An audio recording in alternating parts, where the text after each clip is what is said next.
இந்த போதைப் பொருள் நடமாட்டம்லாம் தாறுமாற அப்படியே பரவி கொட்டி கிடக்குது. இதெல்லாம் இனிஷியல் ஸ்டேஜ்லயே யார் கண்ட்ரோல் பண்ணியிருக்கணும்? போலீஸ் டிபார்ட்மெண்ட் அப்போ யார் கையில இருந்தது? இத்தனை கேள்வி நம்மளை பார்த்து கேட்கறாங்களே, ஒரே ஒரு கேள்வி தான் நான் கேட்கணும்னு தோணுது. போலீஸ் டிபார்ட்மெண்ட்டை கையில வச்சுக்கிட்டே பிகினிங்லயே இனிஷியல் ஸ்டேஜ்லயே இந்த போதைப் பொருள் நடமாட்டத்தை ஏன் கண்ட்ரோல் பண்ணல? மனசாட்சி உள்ளவங்க இந்த பிரச்சனையெல்லாம் ஏன் நடக்குதுன்றது அவங்களுக்கே நல்லா தெரியும்.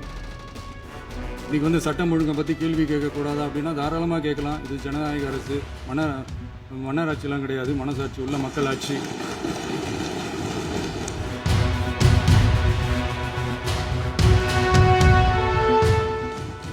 பொட்டி பெட்டியா பணத்தை வச்சுக்கிட்டு பெட்டியை வச்சு எல்லாம் செஞ்சுக்கிட்டு போதைப் பொருள் பாதுகாவல் கழக மாடல் அரசாங்கம் செஞ்ச ஒவ்வொரு ஊழலா வெளியில் வந்துகிட்டு இருக்கு. டாஸ்மாக்ல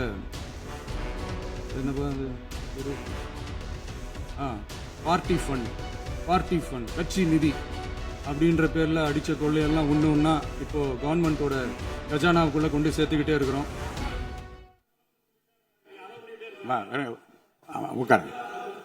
மாண்புமிகு முதல்வர்கள் பதில் உரைக்கு பிறகு முதல்வர் பதிலுரைக்கு பிறகு நேரம் தரேன். அப்ப பேசட்டும், அவங்க பேசட்டும், அவங்கள பேச அனுமதி. உட்காருங்க.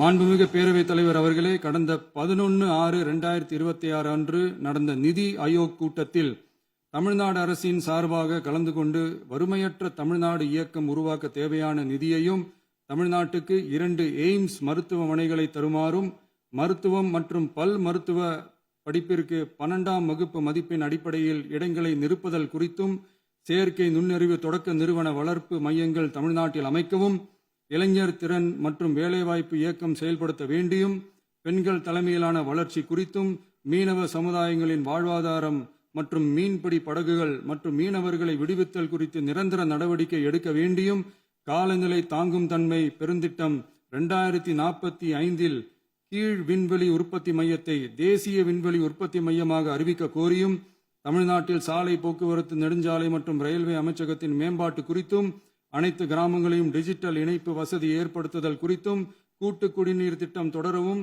அரசின் விழாக்களில் தமிழ்தாய் வாழ்த்துக்கான முதலிடத்திற்கான கோரிக்கையும் மேகதாது அணை கட்டுமான நிறுத்தத்தை உறுதிப்படுத்தவும் மாநிலத்தின் மீது மும்மொழி கொள்கையை வற்புறுத்தாமல் புதிய கல்விக் கொள்கையை திணிக்காமல் தமிழகத்திற்கான கல்வித்தொகை ரூபாய் 3284 கோடியை விடுவிக்க கோரியும் ஆண்டுதோறும் 5 லட்சம் இளைஞர்களுக்கு உதவித்தொகையுடன் கூடிய பணியினை தொழில்நுட்ப பயிற்சி வழங்க ஒத்துழைப்பு வழங்குமாறும் ஒகேனக்கல் 3ஆம் கட்ட கூட்டு குடிநீர் திட்டத்திற்கான நிதி ரூபாய் 2283.40 விடுவிக்கவும் வேலை வாய்ப்பு மற்றும் வாழ்வாதாரத்துக்கான உத்தரவாத திட்டத்தின் கீழ் வேலை வாய்ப்புகளை உருவாக்க உடனடி நடவடிக்கை மேற்கொள்ள வேண்டியும் மற்றும் திருக்குறளை தேசிய இலக்கியமாக அறிவிக்குமாறும் தமிழ்நாடு சார்பில் பேசியுள்ளோம் என்பதை தெரிவித்துக் கொள்கிறோம்.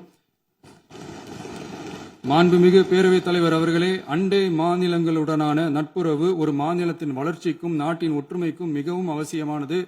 தமிழ்நாடு தனது அண்டை மாநிலங்களுடன் நதி நீர் பங்கீடு, பொருளாதாரம், கல்வி, கலாச்சாரம் மற்றும் போக்குவரத்து துறைகளில் நல்லுறவை பேணி வருகிறது. பரஸ்பர மரியாதை, ஒத்துழைப்பு மற்றும் கூட்டாட்சி தத்துவத்தின் அடிப்படையில் அண்டை மாநிலங்களுடனான நட்புறவை வலுப்படுத்தவும் நமது ஆட்சியில் காக்கப்படுகிறது. மாண்புமிகு பேரவைத் தலைவர் அவர்களே, சட்டம் ஒழுங்கை பத்தி பேச்சு வந்தது. சட்டம் ஒழுங்கு சரியா இருக்கணும் அப்படின்றதுல எங்களுக்கு மாற்று கருத்தே கிடையாது.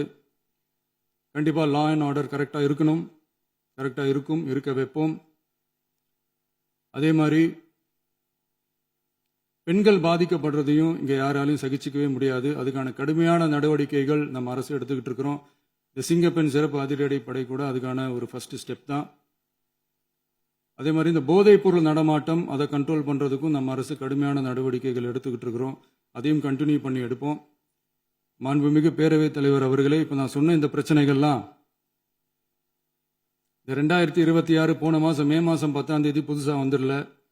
இதெல்லாம் பல வருஷமா இருக்கிற பிரச்சனைகள் தான், பல வருஷமா கண்டுக்காம விட்ட பிரச்சனைகள் தான். இன்னைக்கு எதிர்கட்சிக்காரங்க அதை பத்தி கேட்கும் போது எனக்கு அது அக்கறையா தெரியல, அவதூறு அரசியலாக தான் தெரியுது, பழி போடுற அரசியலாக தான் தெரியுது. இப்படி அவதூறு பழி போடுறவங்கள பார்த்து ஒன்னே ஒன்று தான் கேட்கணும்னு தோணுது.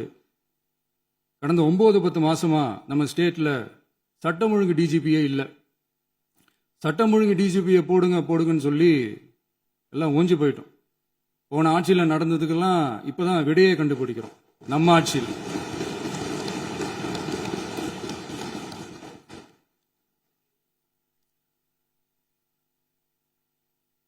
இந்த போதைப் பொருள் நடமாட்டம்லாம் தாறுமாறா அப்படியே பரவி கொட்டி கிடக்குது. இதெல்லாம் இனிஷியல் ஸ்டேஜ்லயே யார் கண்ட்ரோல் பண்ணியிருக்கணும்? போலீஸ் டிபார்ட்மெண்ட் அப்போ யார் கையில் இருந்தது? இத்தனை கேள்வி நம்மளை பார்த்து கேட்கறாங்களே, ஒரே ஒரு கேள்வி தான் நான் கேட்கணும்னு தோணுது. போலீஸ் டிபார்ட்மெண்ட்டை கையில் வச்சுக்கிட்டே பிகினிங்லேயே இனிஷியல் ஸ்டேஜ்லேயே இந்த போதைப் பொருள் நடமாட்டத்தை ஏன் கண்ட்ரோல் பண்ணல? மனசாட்சி உள்ளவங்க இந்த பிரச்சனையெல்லாம் ஏன் நடக்குதுன்றது அவங்களுக்கே நல்லா தெரியும்.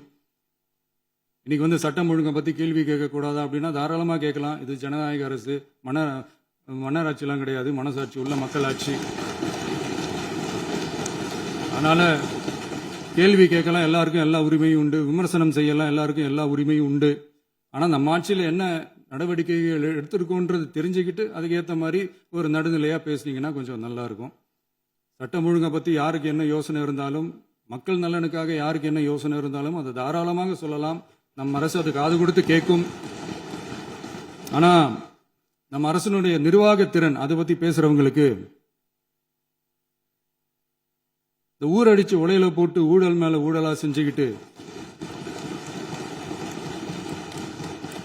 அதுல இருந்து தப்பிக்கிறதுக்கு பேர் தான் நிர்வாகத்திறன் அப்படின்னு சொன்னா, அப்படிப்பட்ட ஒரு ஊழல் செய்யற நிர்வாகத்திறனை நம்ம அரசு ஒரு நாளும் செய்யாது. பொட்டி பெட்டியா பணத்தை வச்சுக்கிட்டு, பெட்டியை வச்சு எல்லாம் செஞ்சுக்கிட்டு, போதைப் பொருள் பாதுகாவல் கழக மாடல் அரசாங்கம் செஞ்ச ஒவ்வொரு ஊழலா வெளியில வந்துகிட்டு இருக்கு. டாஸ்மாக்ல அது என்னப்பா அது பேரு, பார்ட்டி ஃபண்ட் கட்சி நிதி அப்படின்ற பேர்ல அடிச்ச கொள்ளையெல்லாம் ஒண்ணா இப்போ கவர்மெண்டோட கஜானாவுக்குள்ள கொண்டு சேர்த்துக்கிட்டே இருக்கிறோம்.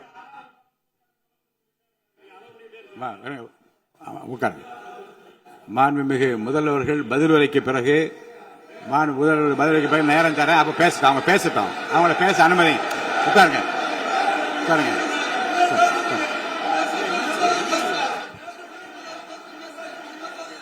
மாண்புமிகு அலோவ் பண்றேன் உட்காருங்க.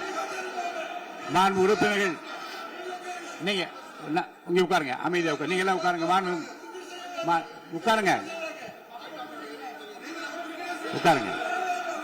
மாண்புமிகு நீங்க எல்லாரும் உட்காருங்க. அமைதியா உட்காருங்க. இருங்க, உட்காருங்க. அப்புறம் நீங்க என்ன உட்காருங்க, நான் கொடுப்பேன். உட்காருங்க, நான் பாயிண்ட் ஆஃப் வர கொடுங்க, நான் கொடுக்குறேன்.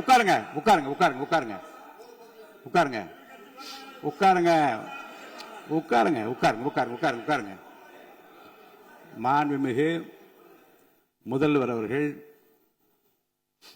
கோர்வையாக நிதானமாக சொல்லிக்கொண்டே இருக்கிறார். நீங்க குறிப்பெடுத்து வைத்துக் கொள்ளுங்கள். பேசி முடித்தவுடன் நான் உங்களுக்கு அவகாசம் தருகிறேன். நீங்க ஒண்ணு சொல்லுங்க, என்ன என்பது நீங்க சொல்லுங்க. உங்க சொல்லுகிற வாய்ப்பை நான் உங்களுக்கு தருகிறேன். இப்போது மாண்புமிகு முதலமைச்சர் உங்கள் உரையை தொடரலாம்.